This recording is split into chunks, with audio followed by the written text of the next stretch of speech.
clickbait. Really? Is that where we're going now? There's money. It's funny. We post the news stories that we do every week in the YouTube channel, so you can catch them.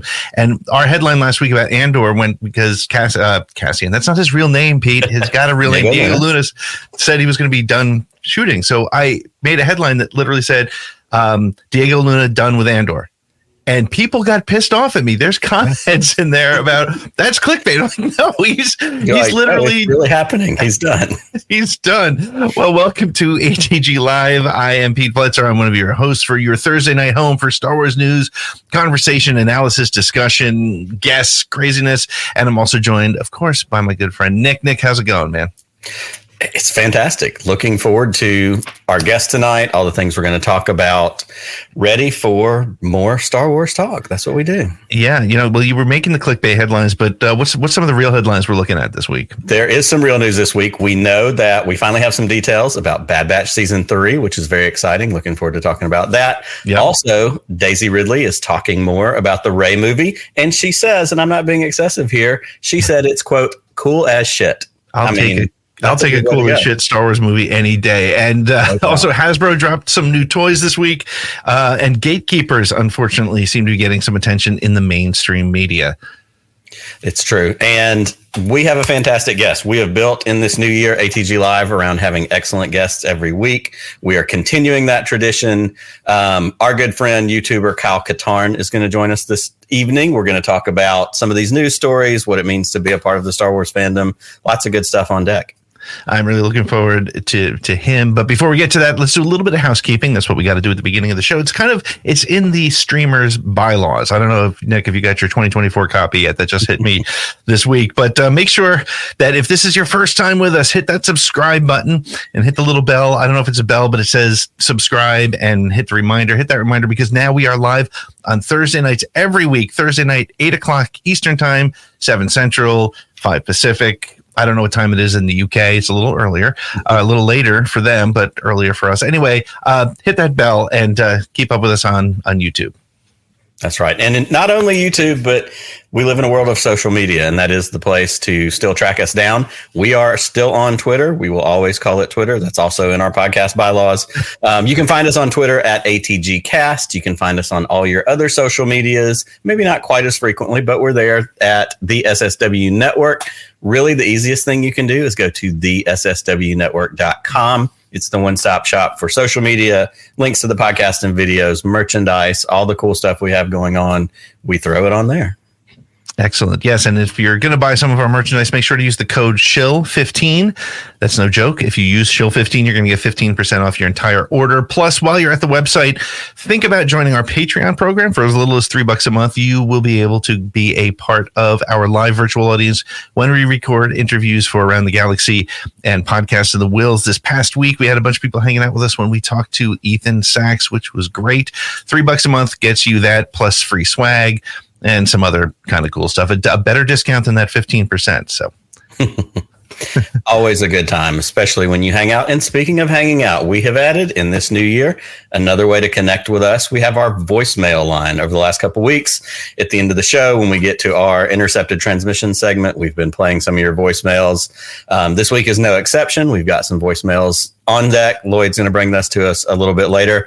But in case you need it, the number's right there on your screen, 504-321-1501. You can call that number anytime during the week. You're just randomly thinking about Star Wars. You wake up in the middle of the night, 3 a.m, a Star Wars thought hits you that you can't let it escape. Call that number, leave it for us. It's not going to wake either one of us up, but you can leave us a message. And if it's really awesome, we'll play it next week or when shows are on or while we're talking tonight. And you notice that I say something that means I should turn in my fan card. Call that number, call me on it. I'll be glad to be called out next week on the show. Call him out. Call me out. Call all of us out. We have so much going on tonight. We're so excited that you're with us, and we're so excited that Kyle Katarn will be with us a little bit later tonight. But before we get to that, we're going to hit our first break, and we are going to come right back with the Star Wars news of the week. We'll be right back with more ATG Live. Welcome back to ATG Live, your Thursday night home for Star Wars talk, conversation, analysis, BS, talking, hanging out. Look, There's a lot of Star Wars going on, and it's a lot to keep up with, and we're glad that you're hanging out with us tonight. We see you in the chat. We're watching. Leave your comments during the show, and we're going to bring them up at the end of the night to talk about them. But I think there's a lot going on, and you're probably going to have a lot to say when we hit the news. Lloyd, let's hit that bumper.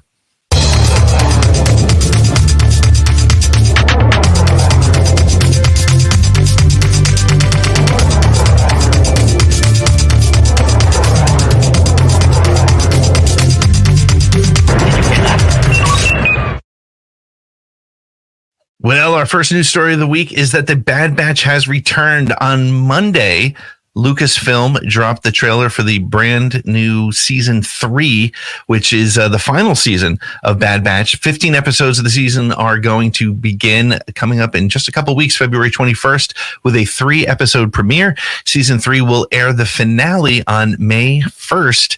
With an episode entitled The Cavalry Has Arrived. In addition to the 3-episode premiere, there will also be a double episode drop at about the halfway point of the season, with the 7th and 8th installment called Infiltration and Extraction, respectively. I don't know. Maybe it's respectful. We don't know. We haven't seen the season yet. And they will be shown back to back. The trailer revealed not only Emperor Palpatine with some of those cool red guards that those of us who are Gen X remember seeing in the first photos of Return of the Jedi, but the surprise return of Clone Wars favorite Asajj Ventress. Nick, what was your response to seeing the new trailer? Well, much to the disappointment of so many people I love in social media, the number one thing I freaked out about was not Asajj Ventress. Less familiar. She's awesome. Great character. I know so many people love her, and I will not dump on that character at all. It's just not one of the things that ticks my radar. So that's fine. But what I will say is I'm excited for this show to be back overall. I've said many times, Bad Batch, original Clone Wars, not my thing. I've become more and more the Bad Batch arc in Ahsoka or Clone Wars season 7. And when real Bad Batch season 1 dropped, I was hooked from the beginning. The first 2 seasons, I've loved every bit of it. We wrapped up last year dropping Mount Tantus, which as a, original, EU universe person, like that name has meaning. Like we're going to get some episodes that deal with cloning and Mount Tantus. Yeah. And what does that mean? So it's tying those threads together. And I think dropping little, morsels and tidbits for some of us older Star Wars fans that still connect to it. So I'm just honestly excited it's back. I'm ready for more weekly Star Wars. Yeah, I mean, that's true. I mean, it has been quiet, really quiet. And I honestly, I kind of feel like it's a good thing. I think it's good that there's been so much space between our last Star Wars. Ahsoka ended, when was that, September, I think it was, or October? I don't recall. I think it was October. And it has felt long, which is hilarious because for you and I, 3 years was the norm between Star Wars. But I will say one of the things that I'm really excited about is because, and we've said it on the show 100 times, one of the great things about the Disney era of Star Wars is all the entry points, all the different doorways for people to become fans and to watch things. And Bad Batch has become my son's favorite Star Wars. He loved Clone Wars, but when I told him Ahsoka was coming, he was excited about that. When I told him, about other things that are on the horizon, he was excited. But when I told him, Jack, this morning the Bad Batch trailer dropped, he was excited. I mean, so I'm excited because not only to your point, where we're going to get weekly Star Wars once again. Me and my 11-year-old boy, we get to hang out and watch Star Wars together. So I'm super excited. You can't beat that. And I think it's also cool too. And I've said this, certainly we did some weekly shows during Bad Batch season 2, talking like the art that goes into these shows. I appreciate more and more the artistry of these animators and these creators that make these animated shows. It's beautiful. And the music, it's such a completed, it's a great art to enjoy. So even if it isn't my favorite topic, I'm still here for it because they're giving us, we said we get this cornucopia of Star Wars goodness that just keeps getting dumped in our lap. And this show is no exception. I love the storytelling, the family aspect of it. I'm even wearing my Dad Bat shirt tonight for that very reason. Yes, let's go. Let's bring on Bat. Let's drop it tomorrow. Let's start watching. Well, before we let that headline go, I got to ask you, what do you think? Did Tech survive or not? What are your thoughts? I don't think Tech survived. I think that we have to have some finality somewhere, some finality somewhere, and there's room for that story to move and it to affect the characters and not just bring him back, Chewie showing up 20 minutes later in the ship that didn't blow up.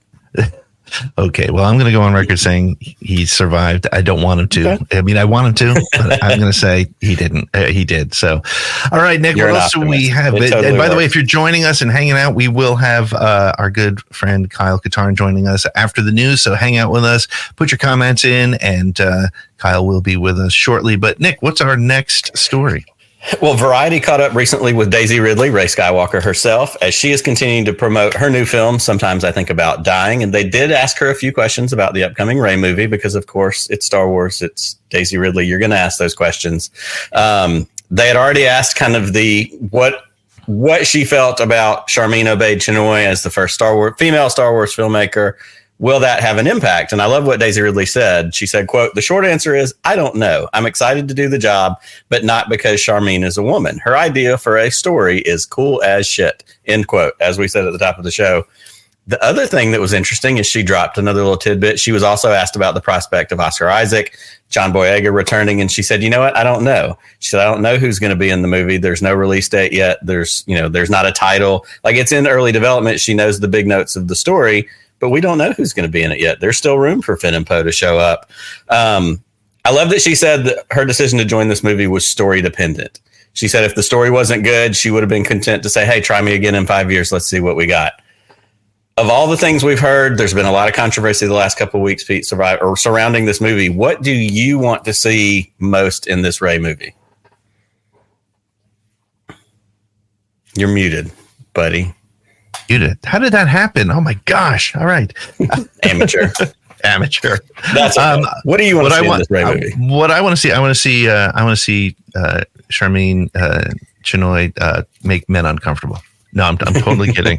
I want to see Star Wars back in the theaters. I want to see a good story, and I think, again, I love the point that you made that Daisy was very conscious to say that she's excited about the story. She's also said recently that it's taking Star Wars in a direction that it hasn't gone before, which is really cool. But honestly, I think I'm just excited to be back in a movie theater sometime soon, seeing a Star Wars movie. And honestly, we talk a lot about the prequel kids who and I call them kids because they grew up with the prequels.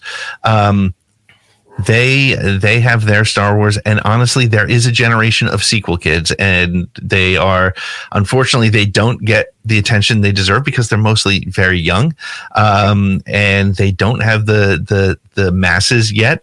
But a Daisy Ridley, Rey Skywalker movie is going to ring the right bells with them. So I'm excited about it from that perspective. What about you, Nick? What are you looking for?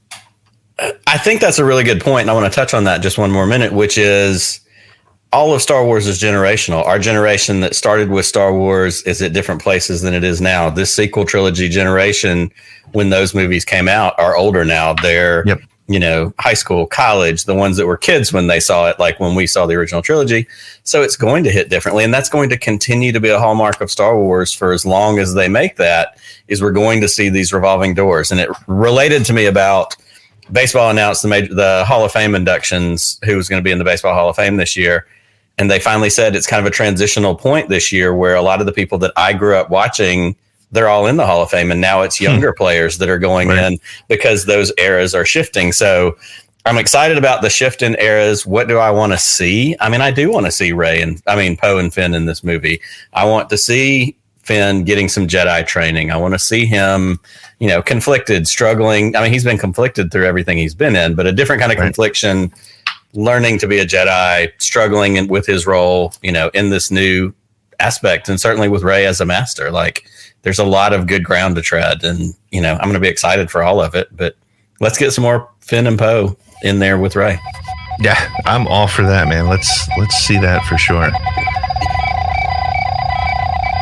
And there's the bomb. All right, we're good. All right, so let's hit our next headline. There is another wave of Star Wars toys. It seems like as what has become a bit of a tradition, Hasbro held their semi-annual Hasbro Pulse event. I'm not sure how often that is. I feel like it's like 2 or 3 times a year.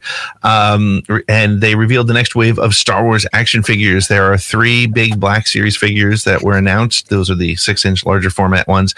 They were revealed, including Grand Admiral Thrawn, as seen in the Ahsoka series series. It's the first Thrawn with the Mickelson look, a Phase 1 clone trooper.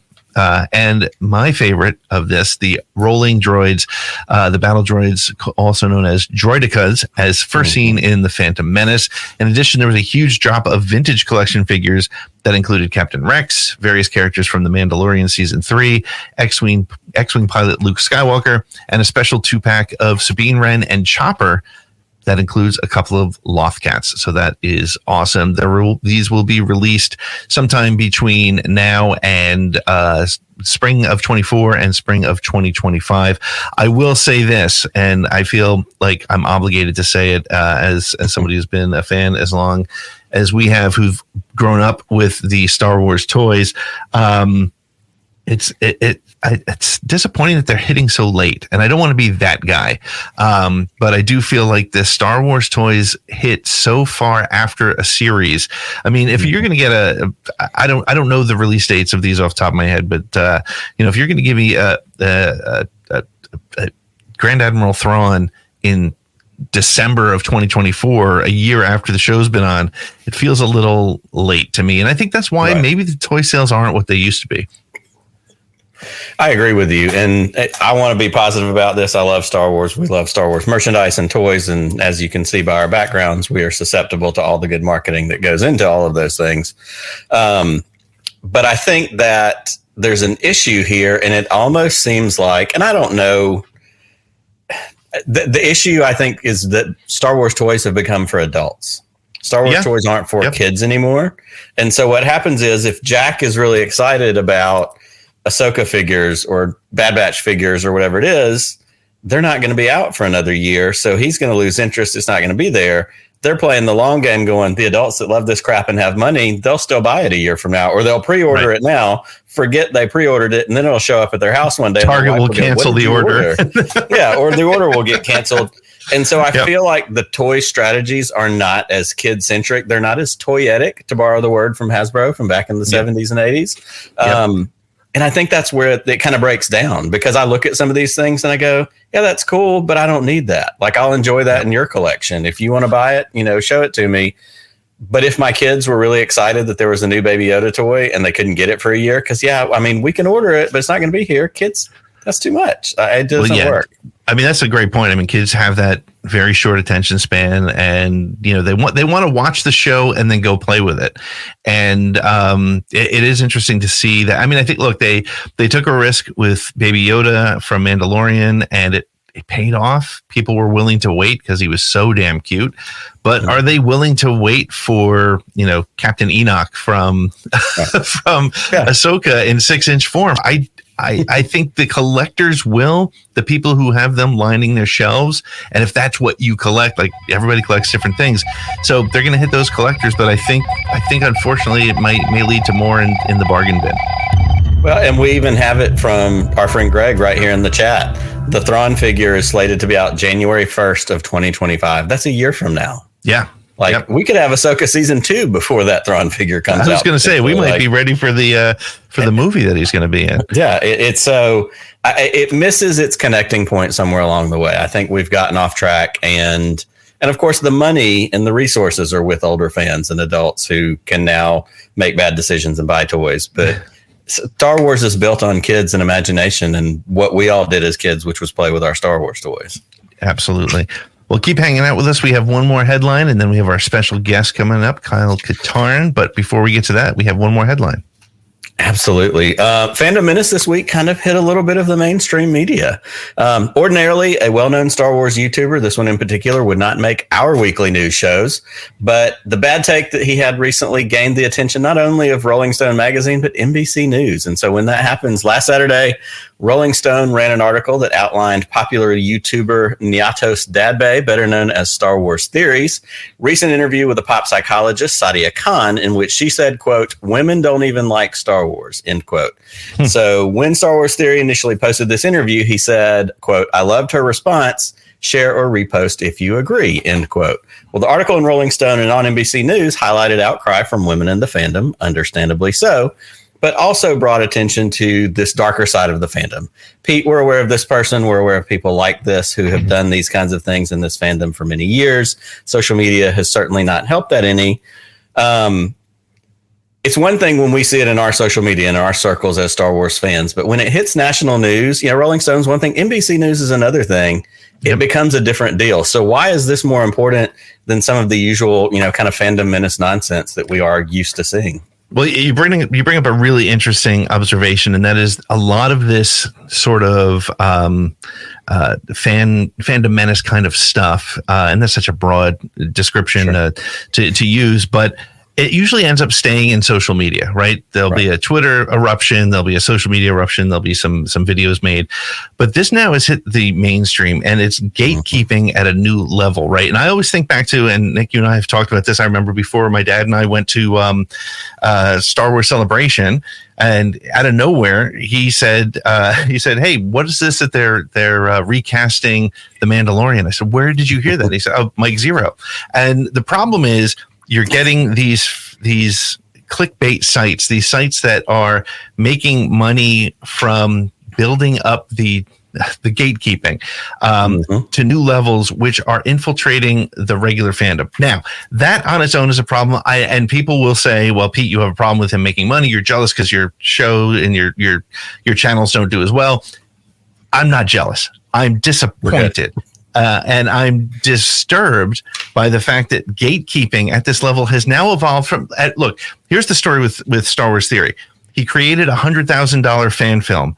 Disney Music stopped him from monetizing this film. Since then, he's had a vendetta against Star Wars, Lucasfilm, and Disney era content. It's one thing to gatekeep against people who like the Disney era of Star Wars. It's a completely different thing to gatekeep against women, which he has now said are opportunists when it comes to becoming Star Wars fans. He has now had a pop psychologist on to prove a point that women don't like Star Wars. And the problem for me is you have people who rely on fandom, whether male, female, whatever their wherever they come from, whatever their walk of life, they rely on this fandom. And this guy has 3.3 million followers who go out in droves and now start to listen to this mindset of Star Wars isn't for women and attack women online. And I wish I was saying I was making that up, but I have friends who've shown me things that they have received as a result of this. And it's ugly. And what sucks is that Rolling Stone focused on him instead of giving an opportunity to write great stories about great female fans. Right.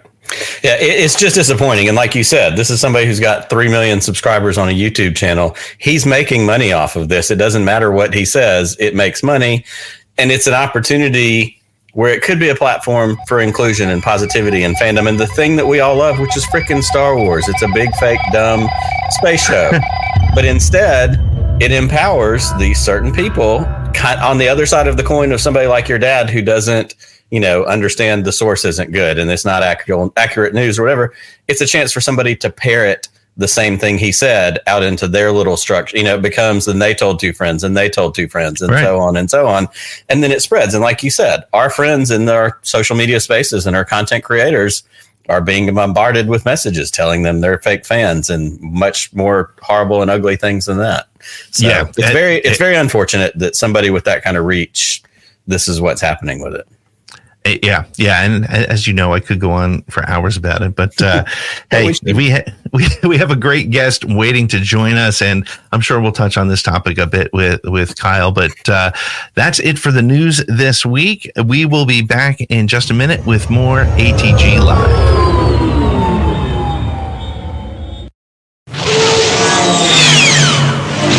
Well, welcome back to ATG Live, your Thursday night hangout for all things Star Wars. We see you in the chat. We're watching you. We're catching your comments. We're going to get to them a little bit later. And if you're hanging out with us for the first time tonight, thank you so much for joining us. And make sure to hit that like button, hit the subscribe button. Those little thumbs ups actually really help us a lot. So if you're just hanging out watching, even if you're not liking it, just hit the thumbs up. It's easy. It's not a lot of effort. It's the minimal effort. And that's, I'm all about minimal effort in most cases. However, Tonight, we are really excited because we have a fantastic guest coming in to join us. If you're on social media, if you're on YouTube, you've seen this guy. And actually, if you've played Star Wars video games back in the 90s, you know the name. It is our friend Kyle Katarn. We're going to bring him in for this section of Force Connect.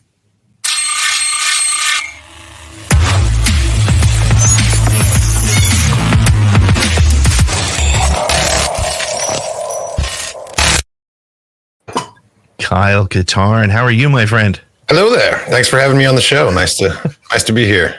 It's nice to see. It's nice to see that somebody who's got more and better helmets than I do on screen with me.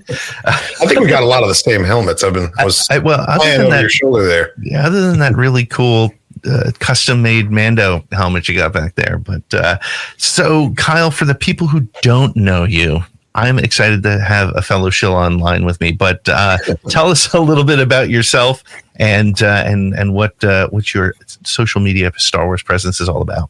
Yeah, of course. So hello there. I'm Kyle Katarn. I'm a Star Wars fan making my way in the universe, and I do have a Star Wars YouTube channel where I cover all kinds of reaction-based content, including obviously the Disney Plus shows that are coming out. But during the off seasons, I also react to and review a bunch of Star Wars fan films made by fellow fans, and try to give them signal boosts where I can. And I find that it's a very, very cool way to get to know how other people are interacting with the Star Wars universe. And if you've never watched a Star Wars fan film, I really recommend you check them out, because in this day and age, with technology being the way it is, like they're pretty damn good looking. Like it's an exciting time to be a Star Wars fan, man. Yeah. That's my primary channel. I am very, very proud of it. And then I do have a second secret YouTube channel. We keep it in the basement, chained to the radiator type deal. It's called Grizzled Wizard. Yeah. And that's also reactions, but it's for everything that's non-Star Wars related. Like right now, I'm watching The Legend of Korra over there for the very first time. Cool. Legend of Vox Machina, things like that. And then I'm also doing horror movie reactions, full-length movies for the first time. Yeah, I'm trying to break into that. Because, Star Wars is great, but there's so much else out there too. So I have a second channel that's kind of just sitting there collecting the random things that I upload there. I'm going to be DMing you now about Vox Machina, because I think that's one of my favorite things I've seen. That's just a little bit under the radar, but I'm really enjoying it. I'm just starting season 2. Yeah, this week. So all right, I'll wait till you get through that, and then I'll bug you about it. He'll hit you with more after that. Yeah, Star Wars YouTuber is the main thing. I also do some silly skits on Twitter every once in a while. And I'm also the union rep for Disney Shills of America. So well, congratulations. So that's where my dues go. Now I get it. Nice. Yeah, I thought they just paid me, but I got to pay them. Yeah, if your shield checks are late, just talk to me. I'll straighten it out for you. Yeah, that's right. Good. Now I know who to complain to. Doors open. Kyle, we're, as we said, glad that you're here. I want to talk a little bit. You mentioned it talking about fan films, and you mentioned it too talking about Grizzled Wizard, like Star Wars fandom in particular, like fandoms in general. There are so many fandoms, whether it's Lord of the Rings, Marvel, DC, you name it. There's a fandom for everything. I live close enough to Atlanta that I go to Dragon Con, and I've told people, I describe it. I say, if there's something that someone likes, it's at Dragon Con. It's The Office. It's Super Mario Brothers. Like you name it, it's there.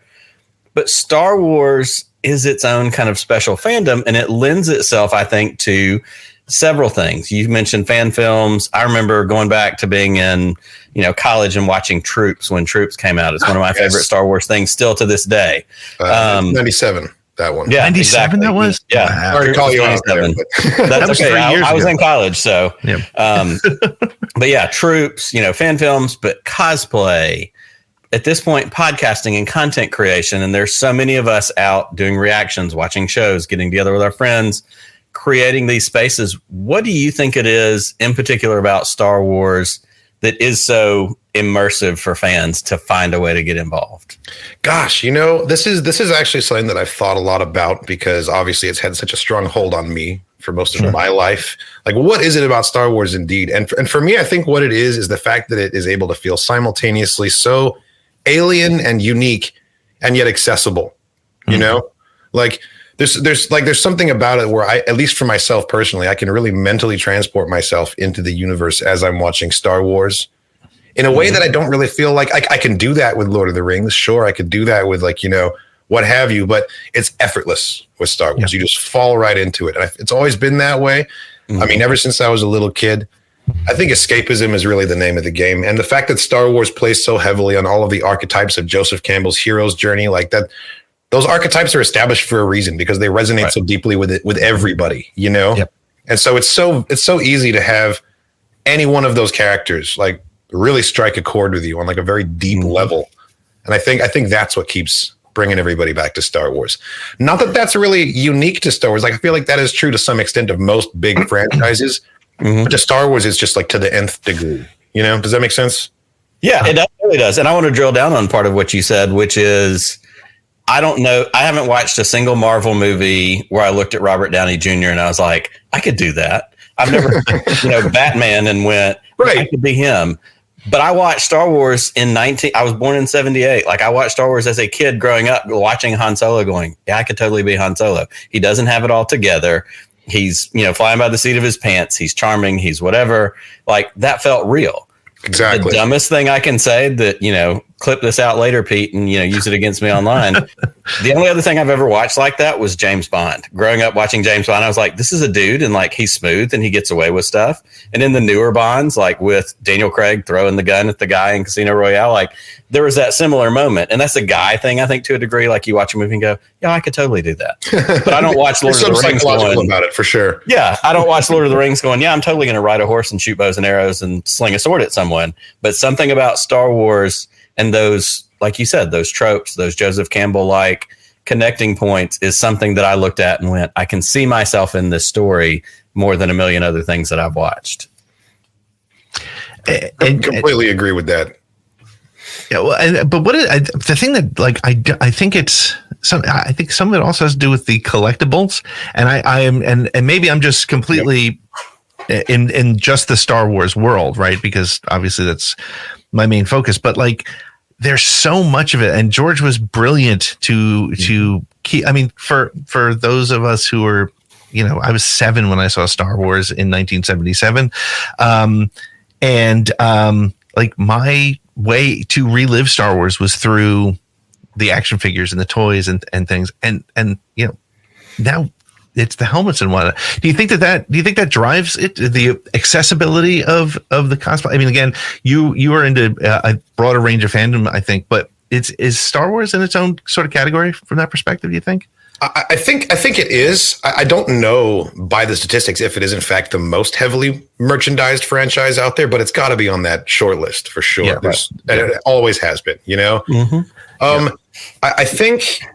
I mean, for starters, like one of the reasons I chose to start a Star Wars YouTube channel was a chance to show off that collection, Yeah, right. And I think that's a really good point, and it brings up something psychological to where we are invested in the next chapter of the story, not just because we enjoyed the previous installment, but because we just spent like $45 on like a 12-inch action figure of the dude from the trailer. So it better be good because we're like financially invested as well as just emotionally invested in this thing.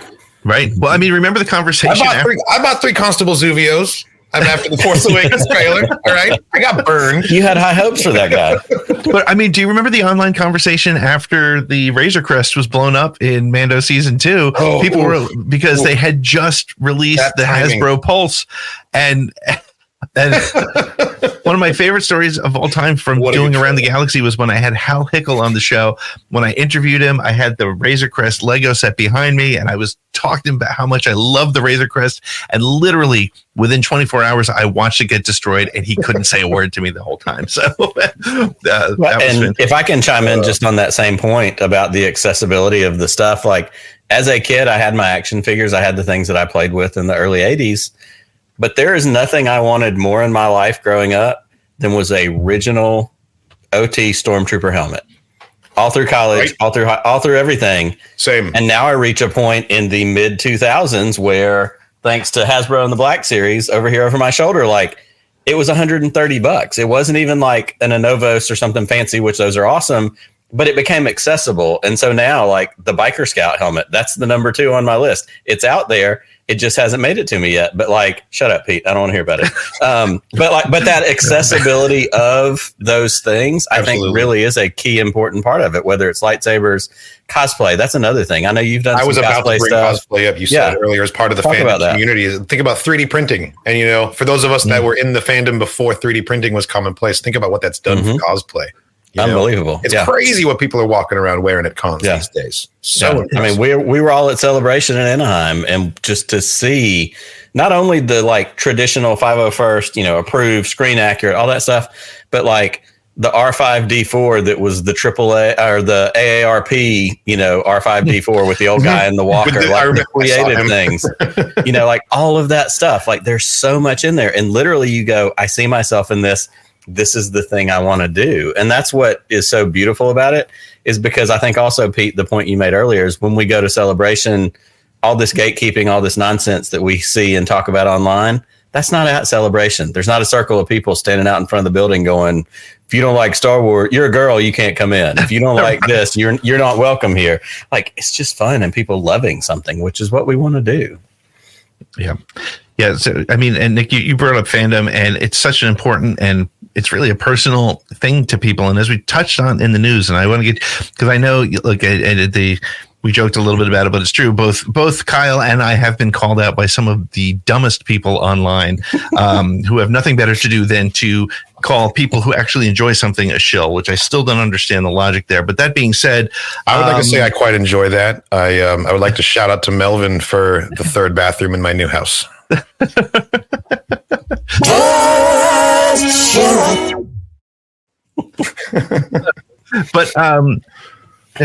gatekeeping has always been a part of fandom, but people have now found a way to monetize it, and it's a real, to me, it's becoming a bigger issue, especially in light of what we just mentioned in the news, with it being covered by some of the major outlets. How do you respond to that, and how do you manage that? Well, first of all, let's say yes, it's absolutely accurate. It is a problem, especially when clickbait headline-based channels are getting monetized. Right. I don't feel like that's necessarily a stone I am qualified to throw, as I make no secret of the fact that I also make a living of being a Star Wars fan. Like all my stuff's monetized too. It's a free market. I respect someone's right to have whatever business model, however unethical it may be. That's their right here. However, why do they get to have all the fun, right? Why are they the only ones monetizing this? There is absolutely like a psychological draw to negative attention, and a lot of these clickbait headlines are suggesting at deeper issues that really are what people want to talk about, Right. So it's riling, it's playing on tensions, and it's riling things up. And that is, I would call it unethical. It's definitely manipulation. But as a fellow monetized Star Wars content creator, I wouldn't necessarily decry the whole business model, Sure. Well, I don't disagree with that, because yes, we this is a monetized podcast, right? Well, yeah, we sell shirts. So we're making low money level, but it's still there. And right. But that being said, I think it's no problem. I think it's the way that it's being, to your point, it becomes the ethical and moral question, and what is it right, and what feels right and what doesn't feel right about it. You're exerting influence at the end of the day, and with that, there's responsibility. I was going to say, so does it get a little bit Ben Parker in, with great power comes great responsibility? Like if you have 3 million subscribers, or if we have 3 million subscribers, like we can do some cool stuff with that is inclusive and brings people in and spreads this thing that we all freaking love. You could also do some damage. Yeah. You can go the other way, and it's tough, and everybody, and that's also a very dark side, light side, Jedi, and people choosing their path. So it's a lot. It's funny. Tipper Gore comes to mind. The Concerned Parents of America. Yeah, I know you all remember this. Trying to hold to bring heavy metal musicians to task for the terrible lyrical content their children were being exposed to. And it's like, well, how is that a parenting issue, or is that really on the onus on the musicians there to only come up with tasteful lyrics? It's the same sort of thing. Like anyone can say anything they want on the internet. Sure. That's a pretty important kind of the hallmark of the internet. Yeah. There are kids out there being influenced by these creators, and they are parroting these messages. And at some point, there's a responsibility of a parent controlling what the child is looking at on the internet. Right. If we're talking about like 11-year-olds here, that's a kid. Mm-hmm. That's a kid. Yeah. There should be parental advisory happening there. There are people being radicalized and taking down these loopholes, and they have no supervision, and they're just going ham on it. I will never fall on the side against a content creator in terms of sending a message. That is up to people controlling what, like, an adult can look at what an adult's going to look at, but we're talking about 3.3 million. A large amount of that are juveniles. All right.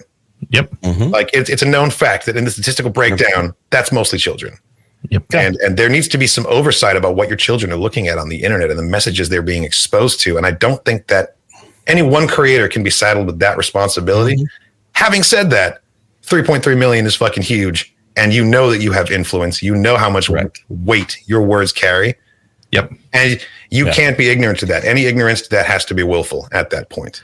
That 100%. I like where you went with that. And I bring up an example. My son had his one of his other 11-year-old friends over, and I remember we were talking. He knows I'm a Star Wars fan because how could you not? And he parroted my son's friend parroted the line. He said, "Did you know what we almost got if Disney didn't buy Star Wars? Maul would have been the bad guy in the sequels." That's the exact words he said, and I was like, an 11-year-old didn't make that up. An 11-year-old was probably watching shorts that his parents didn't want him to be watching, and he picked up on that. Well, and to your point though, Kyle, there's nothing wrong with saying that.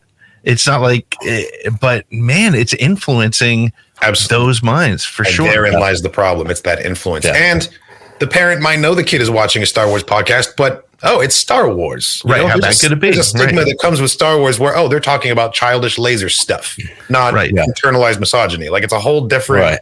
Well, and that's where the sexism comes in. That's where, and that my position on the whole thing with what Star Wars Theory was involved in with the Sadia Khan person is its endorsement of a sexist perspective.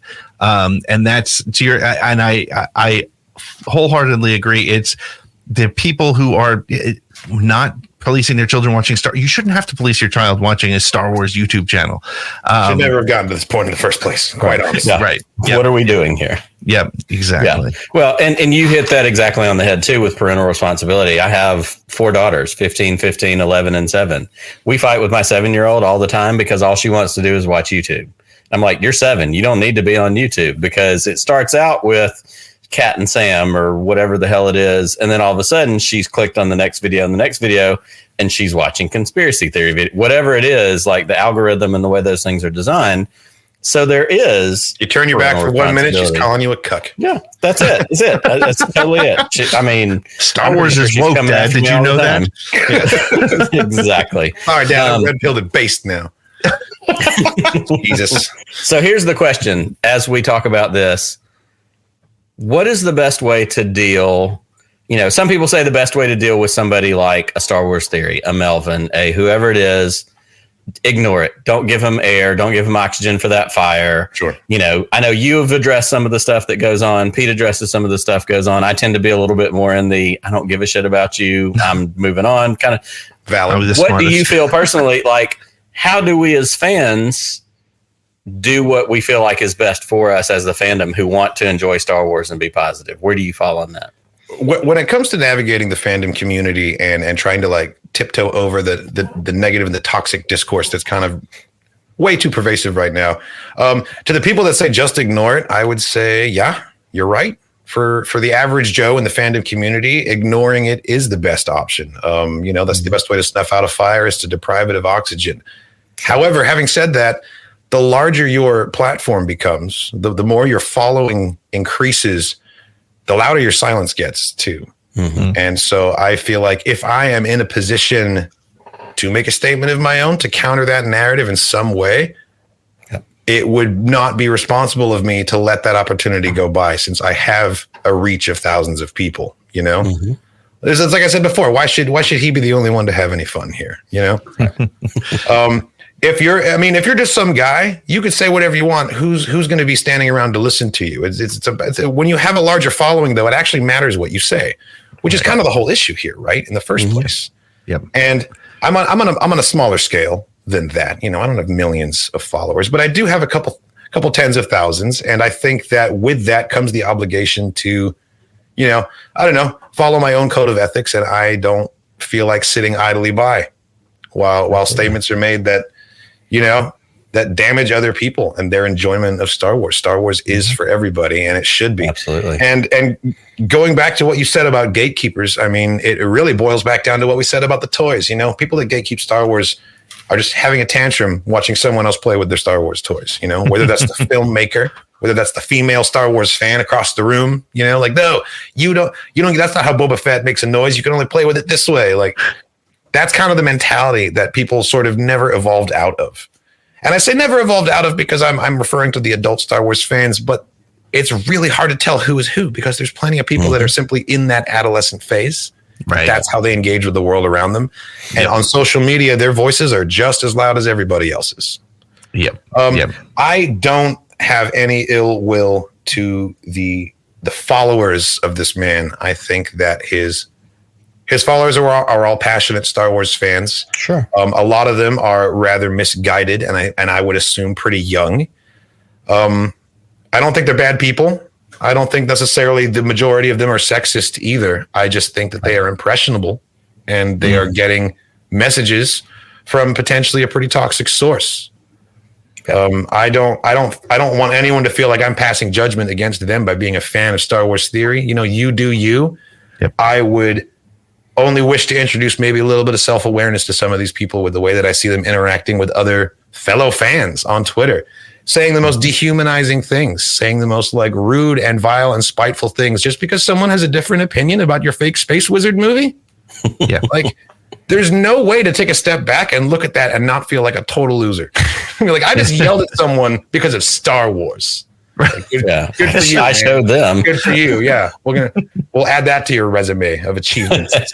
Come on, like, there's just I don't know, a little bit of self-awareness and a little bit of social etiquette would go such a long way towards repairing the massive rift that we currently have in the fandom. Because it doesn't really matter to me what podcasts you subscribe to. You know, something about Star Wars moves you. Something about Star Wars moves me. That's our common ground. That's where our conversation should be centered around. You know. What we like about it, what's powerful about it. I think we can get to a place where we can talk about what's critical about it, but that's so dangerous right now. It's such a weighted, loaded conversation. And I don't know, like it sounds so dramatic to say it, but I think the fandom community needs time to heal. Yeah. But that time hasn't even started yet. That process hasn't been initiated yet because we still have this wound, I guess, you know, in the discourse of it all. Yeah. Kyle, I don't think we could have asked for anybody to put it any better than that. That was fantastic, very well thought out, and appreciate your perspective and appreciate what you do for the fandom. Where can people keep up with you, watch you, follow you? What's your internet handles, as the kids say? Yeah, my ats, my ats, what are your ats, if you will? Do you even at, bro? I am Kyle Katarn. Wherever Kyle Katarn is sold, except for on Twitter, where the L is a 1 because some bastard got Kyle Katarn before me. And then on Twitch, it is Kyle Katarn Official, again with an L for a 1. And then the Patreon is just Kyle Katarn's channel. One of these days, I'm going to go through and pick a new spelling and have everything be the same. But if you find my Twitter, which is at KY1E Katarn, there's a Linktree link with all of my good stuff on there. So fantastic. Well, Kyle, thank you so much for being a great fan and a great voice in the fandom when it needs it the most. Thanks for having me. This has been a fun conversation. Awesome. If you're not checking out Kyle, you should be. Go do that when you're done watching this. Go check out Kyle. And Kyle, thank you. We will have you back again soon, I hope. Wikipedia just complimented my beard. My night is over. I'm just calling it there. It's perfect. Perfect. Thank you. Fantastic. Well, Kyle, thank you so much. And we will be right back with more ATG Live.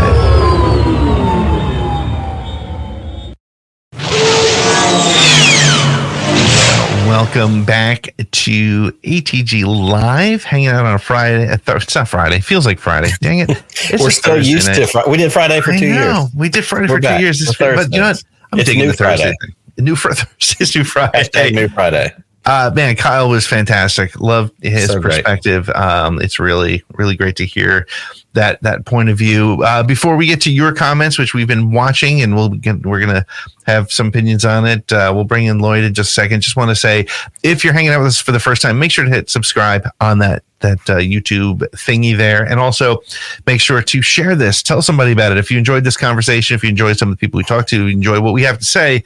As Kyle said, it's bring that positive Star Wars conversation to others who need it, would love to hear it, and would love to be a part of it. So please check that out and do some Jedi work and share some info.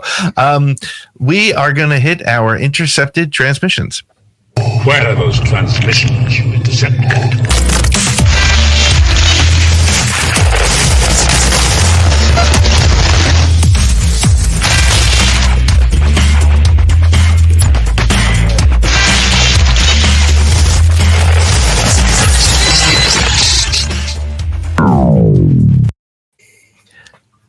Hey there, Lloyd.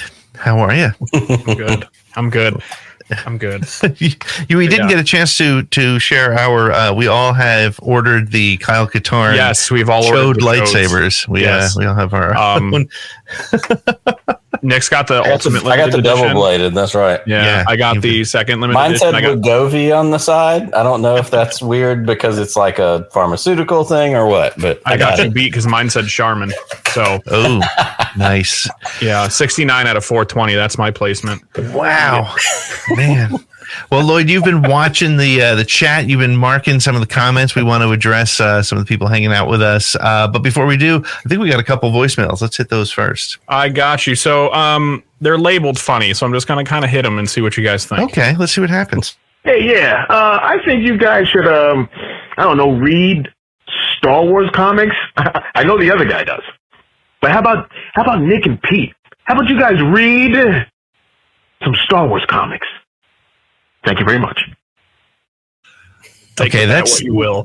That is clearly from our other host who's not with us tonight. To quote a very famous movie, the call is coming from inside the house. Damn. I do have to say, and I want to say this, and I hope he's watching. Scary movie. I just started listening to Light of the Jedi, and it's fantastic. And I know now why everybody is so stressed out with everything New Republic or High Republic, because Welcome to the world of despair. oh my God, I got to love two characters immediately and gone. Everything's on fire all the time. Damn it. Yeah. Damn it. Yeah. All right. What's the next call? Yes, Chris, we are going to start eventually. All right. Hey, wait, before we hit the next call, Yeah. Okay. let's say this. Because Chris called in, because Chris mentioned comic books, let me use that as an opportunity to shamelessly plug the podcast interview that dropped just today with our friend Ethan Sachs, who has written Star Wars comics, Bounty Hunters. We had a fantastic conversation with Ethan. We talked about his work, his love of Star Wars. That's really where, around the galaxy, that's where we try to go. And then we also talked about his project Haunted Girl that he worked on with his daughter. Talks about mental health. There's so many great things in this conversation. It's wherever you get your podcast. There's some clips of it on the YouTube page. Please go check it out. Ethan Sachs is absolutely a treasure, certainly in our Star Wars fandom and certainly for Star Wars comics fans. And one of those really super, super fun conversations that we got to have. Yep. So excited about that. So go check that out. All right. One more voicemail, and then we're going to take a look at the comments that you've all been sharing with us. This one's from our good friend Matt. Oh, good. Hey, Pete, it's Matt again here in Enid. I was just sitting here. Hey, while I am mildly excited about the new season of Bad Batch, I enjoy it. It doesn't do it for me like live action. I just want a Star Wars movie in the theater. We need it. It's been a long time. It's not even the movie. It's getting to go to the theater and stand in line with the people and just talk Star Wars. I miss it so much. That's what we need. And here's an update for you. I ran into the guy who still stands by his guns and says it's Boba Fett and Yoda movie. His name is James. He told me that much. We chatted again, and so I tried to get a little more information out of him. And he's a prequel kid. He likes the prequels. And I asked him his favorite character, and he said, the guy with the long sword that's got the red face, looks like the devil. I said, you mean the lightsabers? So I'm assuming he's talking about Darth Maul. So we agree that Darth Maul is a badass, but that's all he would tell me. So hopefully I run into him again in the grocery store and I'll get a little more from him. But waiting for Thursday's show, man. It's cold here, so I don't know what it's like there. All right, enjoy your night. I'll be watching on Thursday. Take it easy, man. Bye. I love I don't that. understand. I love it though. But you know, here's what I love about that, and I think it's so important for all of us to remember. Everybody who's watching us, everybody who's on the screen here, everybody who we talk to on Twitter every day. Most of the world is that guy that Matt from Enid talks to in the grocery store. Who's like James in the grocery store. Exactly. They're like, nope, it's Yoda. Nope, that's just a silver Boba Fett. And you know what? That's awesome. So all the stuff, all the drama that we can involve ourselves in, just remember what really it makes matter. Me think of, as an 80s kid, it makes me think of if all these people who grew up and think that Mandalorian is just silver Boba Fett is the same thing as those of us in the 80s when there was the episode of Knight Rider when Kit fell in the acid and he went white for an entire episode. We're like, it's just the same thing, but it's different. Like, it's not, but it's great because Knight Rider Twitter is going to blow you up. Good. Let's go. Knight Rider Twitter, come at me. Lloyd, but that's also another reminder. Sorry, Pete. No. Another reminder. Matt's voicemail, Chris's voicemail, that could be you. Call 504-321-1501. Leave us a message. Who did you talk to in the grocery store? Whose thoughts did you have? What do you want to accost us about? Call us, leave us a message. You can do it live on the air. Yes, absolutely. Please do. Just don't forget to listen to Light of the Republic before. So. Lloyd, did we get any comments in the chat that we want to address? A lot. Okay. So bear with me. I'm going to try and shoot through them as fast as we can, but some of them are pretty good. Okay. So first one is from T.W. McKay, our good friend, Gatekeepers get attention. Let me actually pop that up there. Gatekeepers get attention in the MSM. What about the Keymasters? No love for them? There's a destroyer every time. There you go. Yep. And by the way, Eric, I see in the chat you did send us a voicemail, and I appreciate it. We just didn't get to it this week, but it's on the docket. We'll keep sending them in because we're not going to be able to get to every single one every week. So, Eric, I do appreciate the call. So, all right. And the second one was from Matthew again. I like the animated Star Wars, but it's just not as cool as live action stuff, except for Rebels. It was awesome. I kind of see where he's coming from, though, because that animation can be a bit jarring for some. Yeah, it's a different. I didn't love the style when it's what took me. It's what kind of kept me away from, honestly, Clone Wars for a little bit. And boy, was that a mistake. But it's the stories. But it's a good. It's a fair point. It ties back to his voicemail as well, which is we just want Star Wars in a movie theater. It's been a minute. It's not even about animation. Like, give me a Star Wars Rebels movie in the theater. I'm going. Put something in a big screen, and there's a different experience than at home at 5 a.m. on Disney Plus because I have to watch it before it gets spoiled. I gotta tell you, my only experience in recent years was going to the 40th anniversary of Return of the Jedi. Yeah. And I'll never trade that experience because I've never seen the original in theaters, but I kind of see where he's coming. Like, we're overdue. Yep. Yep. So. All right, third one. Woodsy. I love how the animation has improved since the uncomfortable looking Clone Wars movie animation. Now, they did go hand in hand. That's why I highlighted them both. Yep. But they're not the same animation. Because I think this one was done by Tarantovsky, I think. The Clone Wars movie. Well, there was the Clone Wars movie was actually sort of the first step into it was after the it was the Tartakovsky. Yeah, that was the first foray, and then the film came out, I think. So, but anyway, all right, let's keep plowing through. We got a ton. Yeah. So these two kind of go hand in hand, but I always have to highlight Nubs when he's in here. So Brian says, "I'm going to be really upset when Echo dies." And then Nubs says, "At Brian, don't put that evil on me, Ricky Bobby." So I asked Nick earlier. I got to ask you, Lloyd. Is Tech really dead? Yes, We got a Lobot situation. His body is his mind is dead, but not his body. All right. Spider legs tech. Spider legs tech. No, since we didn't see his body, since we saw the death off camera. Yes. I don't necessarily think he's dead. I think he is that trooper they showed off in the trailer. Yep, I think so too. So, all right. Wikipedia says technically at the moment. That's funny. Technically, I get it. Okay, give us three more. Three more. I know that's tough. I know we've got a billion in there. Ash Rendar, and I thought this was actually kind of appropriate for the conversation at hand. I remember seeing these tweets from Ash. I had no idea it'd get this big when I called him out on misogyny, and I remember seeing that tweet for the first time, and it's out at maybe like 10, 15 likes, and all of a sudden it just went straight through the roof. Yep. That's when everything kind of came together. So shout out to her for actually calling him out, though. You know, Rolling Stone, if they did their research, and first of all, he claims that they never reached out to him, which is complete bullshit. These guys are Rolling Stone is not going to run a story and not contact him and then say they did when they didn't. Yeah. So that's complete crap. They should have reached out to the Ash Rendars of the world. They should have reached out to the people who were at sort of ground zero of Isabella Amadalas who are getting their accounts deleted over stupid shit. Get in there and find out what it really means to the women fans who are getting abused as a result of this. Absolutely. Yep. And they should have. All right. So we got two more. So evil Anakin Skywalker says, "Oh my God, I love your chode saber." I'm going to put one up on eBay.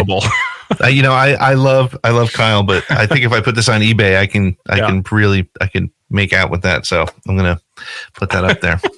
And then finally, Brian also says, so we need a new Star Wars D. Snyder. That's Twisted amazing. Sister and all that. Yeah, I think it'd be great. What do you mean? Our anthem should be "We're not going to take it," and then that's it. So I just thought those were kind of fun to kind of lighten the mood, given the topic of absolutely. Tonight, so. Is there maybe one that struck out that we didn't let you get to? Let's see. Do I have one? If I can jump in. Yeah. Talking about the toys in the news and toys being, for kids and whatever adults. All Powerful Conqueror Nub said, I think that's why Lego is doing a great job with kids and collectors. They release a lot of sets before the movie, which we've seen because news stories were pretty regularly dropped with a tease of a character, a reveal, something that got out before it was supposed to because of a Lego set. Lego Star Wars has kind of done a lot of filling in gaps, whether it's with some of the animated stuff they've done, the video game, or putting these sets out and kind of filling also those gaps when their shows out, a High Republic set drops, something else. So shout out to Nubs for recognizing, Lego kind of filling some of those toy gaps that aren't always working right. Lego's in a sweet spot because they can release the UCS Star Destroyer, and that's for us. Right. But then they'll take those minifigs and they'll put them in like a battle pack so that even kids can get their hands on them if they want. Yeah. They're in a sweet spot. Well, and the funny thing not is, so much. I mean, honestly, I'm a huge fan of all the Lego sets. Like I'm a Lego set guy. That's where what I enjoy. Yeah. Doing the most, I think. So like Hasbro has this weird thing where they're going to release an entire line of helmets and high-end action figures, but they don't release anything that's meant for like a 10-year-old. Right. Lego, on the other hand, they're like, you can have your collectible. That's $900, but we'll also sell like $20 little kits for the kids, and I think that's where both differ. Yep. I have both. I don't care. Yeah, so. We can, and you can collect what you want and what you don't want, which is awesome too. So, well, we are coming to the end of the show. Listen, guys, I'm looking at the YouTube. There's only 4 thumbs up, and there's more than 4 of you hanging out with us. So, just take a quick moment, hit that little thumbs up, and after you watch the show, tell somebody about it. We are trying to build this audience. We're having a great time every Thursday night, hanging out with all of you, talking about the Star Wars news, and bringing on our special guests. We have a full docket of guests over the next couple of weeks coming up. None of them you will want to miss. It's going to be a ton of fun. So make sure to follow us both here and also follow us on social media at ATGcast on Twitter and at the SSW Network everywhere else. subscribe to this channel, hit the thumbs up, tell a friend. I think I've hit all the things over and over again. Yep. Nick, we're all proud to be opportunists. That's right. Yes, exactly. Nick, may the force be with you.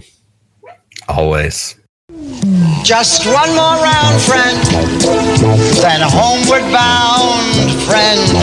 Don't forget me in your dreams. Just one more song, friend, and then so long, friend.